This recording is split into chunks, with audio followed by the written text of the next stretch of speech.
오늘 함께 하실 말씀은 마태복음 5장 7절 말씀입니다. 긍휼히 여기는 자는 복이 있나니 그들이 긍휼히 여김을 받을 것이미요. 아멘. 우리 기독교 역사 중에서 빼놓을 수 없는 그런 인물 중 하나가 성 어거스틴입니다. 이 어거스틴에 대해서 많은 학자들이 초기 기독교 신학을 정립한 학자이자 무엇보다 하나님의 은혜가 과연 무엇인지를 가장 극명하게 드러낸 학자라고 말하였습니다. 이러한 어거스틴이 많은 것들을 우리에게 유산 나누어줬는데 그중 하나가 바로 죄에 대한 이해입니다. 오늘 본문과 관련돼서 남겨준 유산이 바로 죄에 대한 이해입니다. 어거스틴이라면 이 땅에 존재하는 죄악은 크게 두 가지로 분류가 됩니다. 먼저 이 어거스틴이 이 죄를 분류한 근거는 로마서에 기록된 바울의 죄악론과 또한 우리 주님께서 이 땅에서 사두개인과 바리개인들을 책망하셨던 그 책망의 말씀들을 근거로 분류를 했습니다. 그 첫 번째는 모든 인류가 또한 성경의 숫자 죄악으로 인정하고 있는 범죄입니다. 즉 살인, 도둑질, 폭력, 또한 사기치는 모든 것들, 그것이 바로 이 범죄에 해당합니다. 두 번째 죄악은 아름다운 죄, 뷰티풀 신입니다. 네, 아름다운 죄. 아름대한 자라는 것은 쉽게 말해 우리 인간의 눈으로 보기에는 너무나 아름답지만 하나님께서 보시기에는 그것은 명백한 죄가 된다는 것입니다.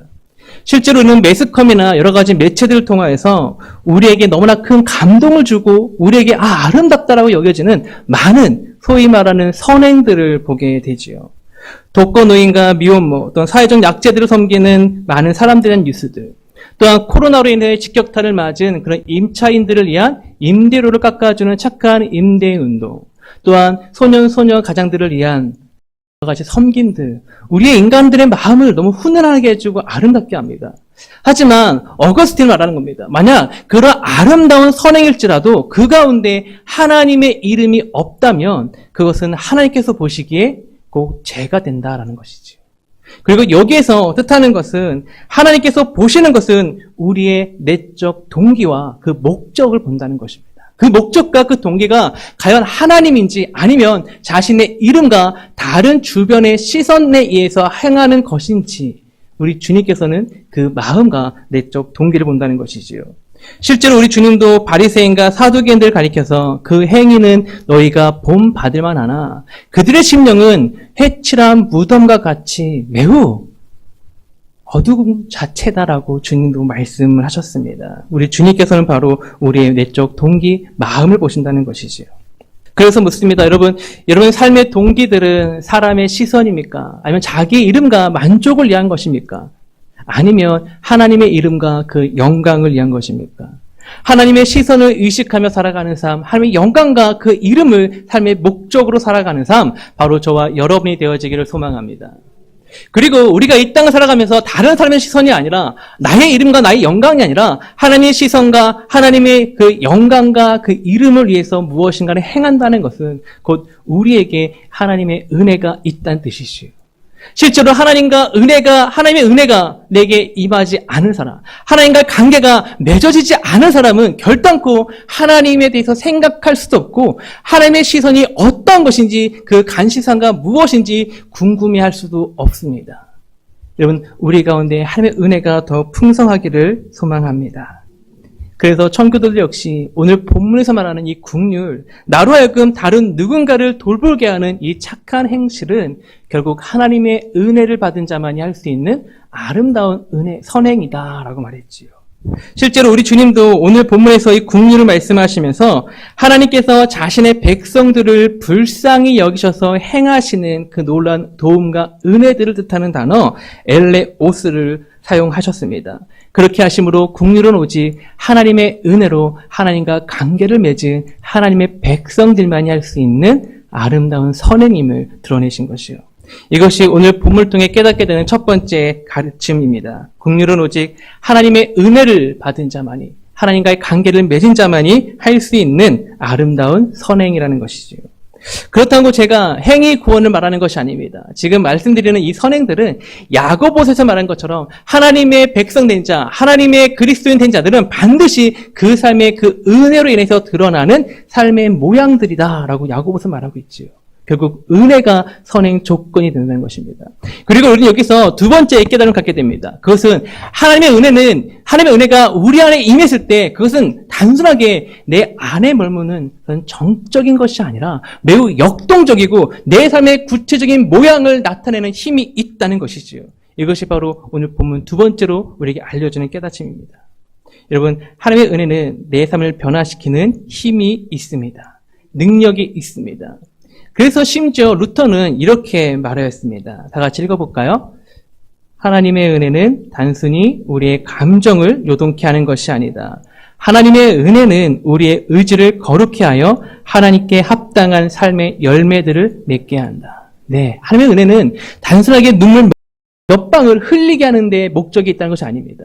하나님의 은혜는 우리의 감동을 넘어서 내 삶의 구체적인 삶의 의지들, 거룩을 향한 우리의 삶의 구체적인 모양들을 나타내게 된다는 것이지요.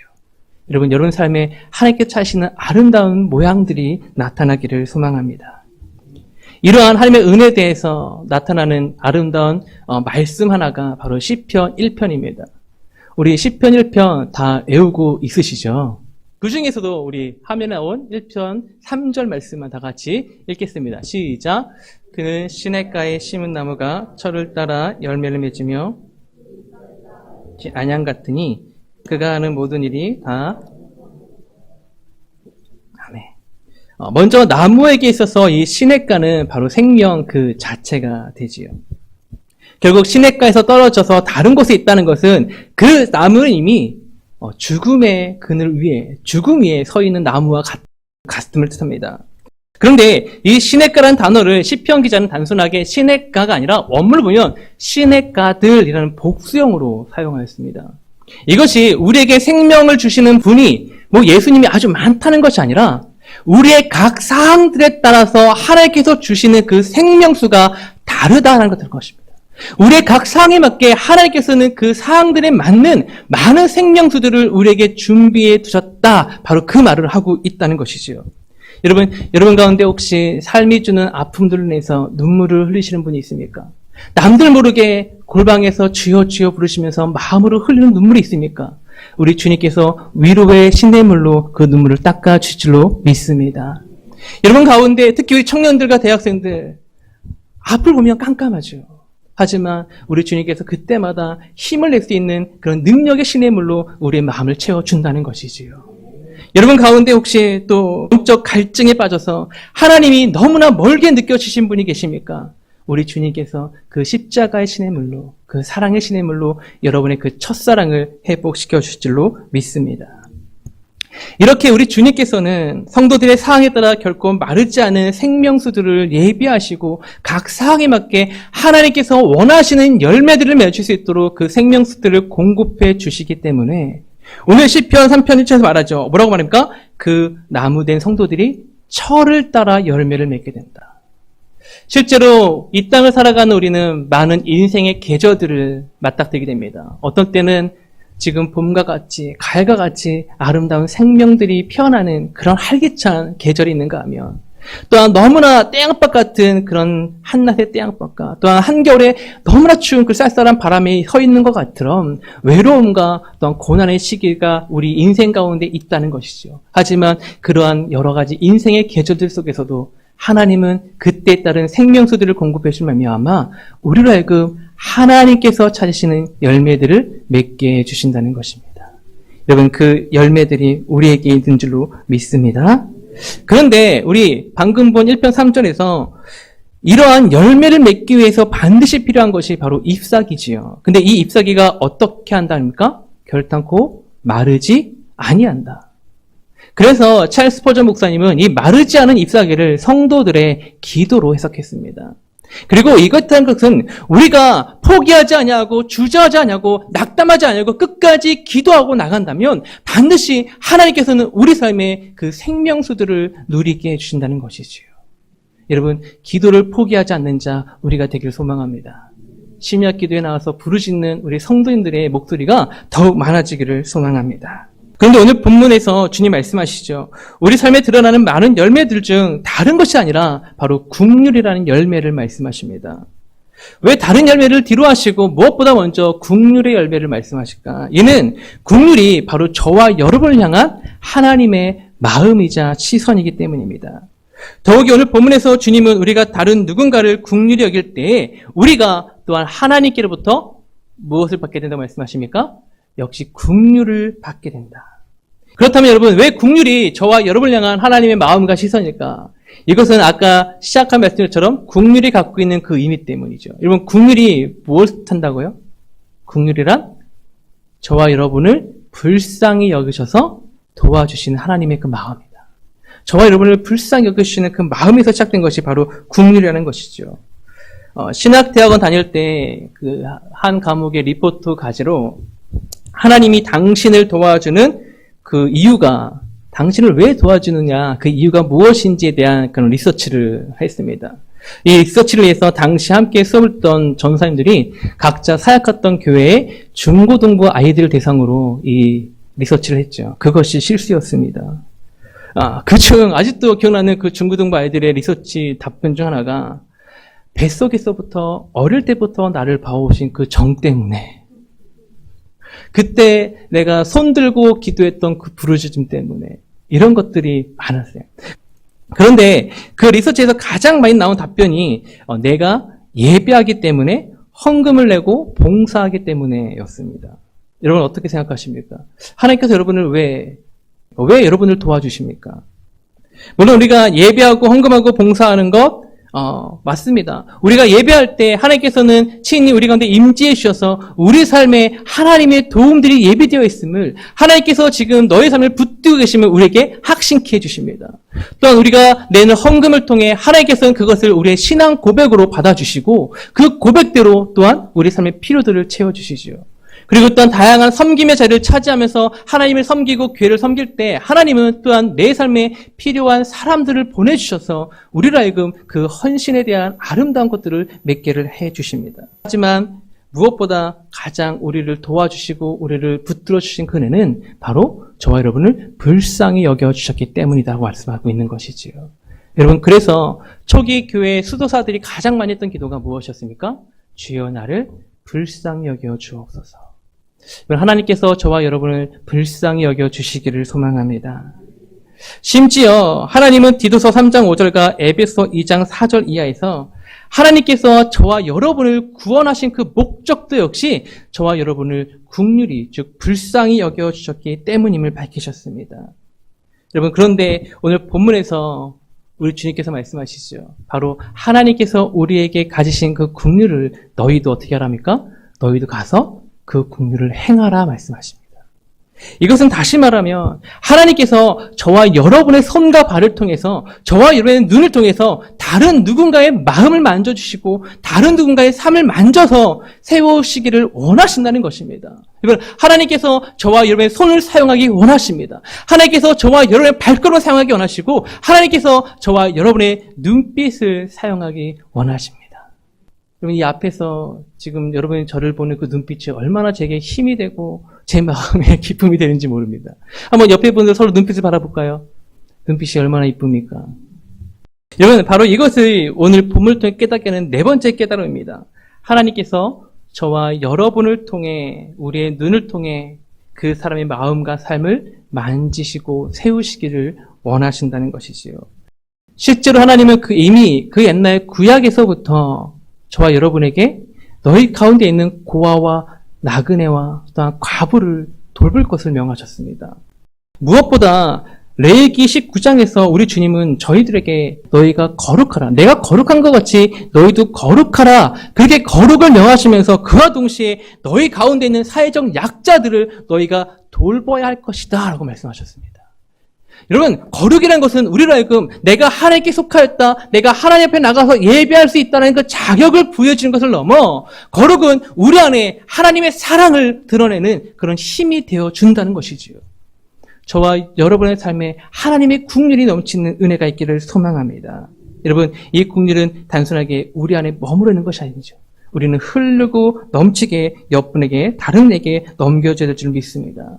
그래서 오순절 그날 성령 하나님께서 예루살렘 공동체에 임했을 때 예루살렘 교회가 든든하게 세워졌을 때 가장 먼저 일어난 변화가 모습이 무엇입니까? 그들 가운데 구제, 즉 국률이 이루어졌음을 성경은 말하고 있습니다. 저 역시 1997년 육신의 그런 아버지가 소천하셨을 때 하나님께서는 저희 교회를 지나가시던 이제 은퇴하신 목사님을 저희 집으로 이끌으셔서 물 한 잔을 요구하시는 분께 어머니가 물을 대접해 드렸고, 그것이 계기가 되어서 그분이 아버지를 잃은 저의 그런 학비, 나머지 무슨 장학금을 대주셨습니다. 그분이 이사장으로 계셨던 그런 장학재단을 통해서 제가 공부를 신학대학원까지 무사히 마칠 수가 있었다는 것이지요. 그와 마찬가지로 우리 교회도 우리 교회보다 연약한 교회들을 돌보고 있고 또 많은 사람들을 우리가 돌보고 있는 이유, 바로 하나님께서 원하시는 그 다른 누군가의 생명을 살리기 원하시는 그 은혜가 우리 가운데 있고 하나님께서 우리를 사용하시는 그 은혜가 있기 때문인 줄로 믿습니다. 여러분, 우리가 긍휼을 행하게 머무는 자가 되지 않기를 소망합니다. 끝으로 마태복음 25장 보면 주님은 양과 염소 비유 속에서 마지막 때에 하나님께서 오른편에 양들을 두시고 말씀하십니다. 그리고 뭐라고 말씀하십니까? 너희가 줄일 때 나를 배부르게 하였고 내가 목마를 때 나의 목을 적셔주었고 내가 나그네 되었을 때 너희가 나를 영접하였고 내가 헐벗고 병들었을 때 너희가 나를 돌봐주었다. 근데 그때 그런 주의 말씀에 오른편에 있던 그런 양들이 이렇게 말을 하죠. 주, 우리가 언제 주께서 줄이실 때 먹여드렸고 우리가 주님께서 목마르실 때 언제 우리가 주님의 목을 적셔드렸습니까? 언제 우리가 주님께 그렇게 행했습니까? 라고 말하죠. 그런 양들의 대답에 우리 주님께서 마태복음 25장 40절에 이렇게 말씀하십니다. 다 같이 보도록 하겠습니다. 임금이 대답하여 이르시되 내가 진실로 너에게 이르노니 너희가 여기 내 형제 중에 지극히 작은 자 하나에게 한 것이 곧 내게 한 것이라. 마지막 그날 우리의 임금 되신 하나님께서 말씀하십니다. 지극히 작은 자 하나에게 한 것이 곧 나에게 한 것이다. 네, 여러분, 나를 불쌍히 여시고 그 십자가를 통해 나를 구원하신 그 은혜가 너무나 커서 그 사랑을 단순하게 옆 지체에게, 이웃들에게 나누었을 뿐인데 하나님은 그것을 자기 자신을 향한 섬김으로, 자기 자신을 향한 아름다운 제사로 받아주신다는 것입니다. 여러분, 이것이 긍휼을 행하는 자가 받는 가장 큰 축복이자 은혜인 줄로 믿습니다. 그래서 원하는 것은 마지막 그날 우리가 그 자리에서 주님께서 이 말씀하실 때 우리 모두 주님께 주신 그 은혜가 커서 주님을 섬겼을 뿐인데, 다른 누군가를 섬겼을 뿐인데 주님 우리에게 그렇게 은혜를 주십니까? 그렇게 고백할 수 있는 저와 여러분이 되어지기를 소망합니다. 말씀을 마치고자 합니다. 여러분, 마지막 그날 그 자리에 주님의 그 놀라운 축복의 말씀 듣기 원하십니까? 네, 저도 그 자리에서 주님의 그 말씀, 사랑의 음성 듣기 원합니다. 그래서 사모하는 것 하나가 바로 저와 여러분의 심령에 그 십자가가 가득히 채워지는 겁니다. 그 십자가의 보혈이 가득 채워지는 것입니다. 왜입니까? 오직 십자가를 통해서만이 하나님의 긍휼의 사랑을 우리가 알 수 있기 때문이지요. 원하는 것은 저와 여러분이 어제보다 오늘, 오늘보다 내일 더욱 그 십자가로 그 사랑 안에 채워지는 우리의 삶이 되어지길 소망합니다. 그렇게 그리스도의 향기로 쓰임받는 저와 여러분이 되어지기를 소망합니다. 이 시간 다 같이 너는 그리스도의 향기라 찬양하며 나가기 원합니다. 우리 옆에 분들 같이 축복해 볼까요? 너는 그리스도의 향기라, 너는 그리스도의 편지라. 너는 그리스도의 향기라, 너는 그리스도의 편지라.